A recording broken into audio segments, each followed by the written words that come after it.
Welcome to Not Milk Never Milk. Subscribe if you're lactose intolerant.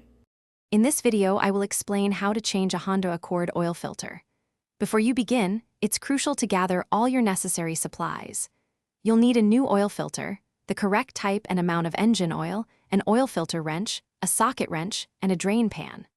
Also, make sure your car is parked on a flat surface with the parking brake engaged, and let the engine cool for about 30 minutes to prevent burns. Now, let's get to draining the old oil. First, locate the oil drain plug, usually a large bolt on the bottom of the oil pan. Place your drain pan directly underneath it. Using your wrench, carefully loosen and remove the plug. Be prepared for the oil to flow out quickly.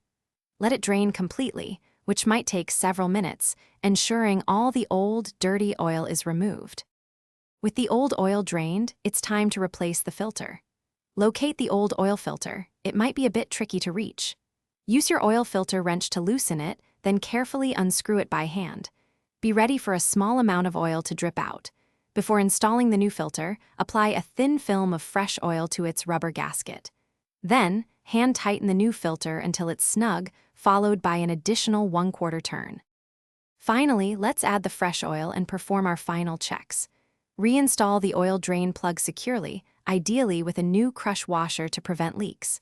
Now, carefully pour the recommended amount of new engine oil into the oil fill port. Use your dipstick to check the oil level, adding more if needed to reach the full mark. Start the engine for about 1 minute, then turn it off, check for any leaks, and recheck the oil level one last time. Thanks for watching. If this was helpful, leave a like and consider subscribing. See you next time.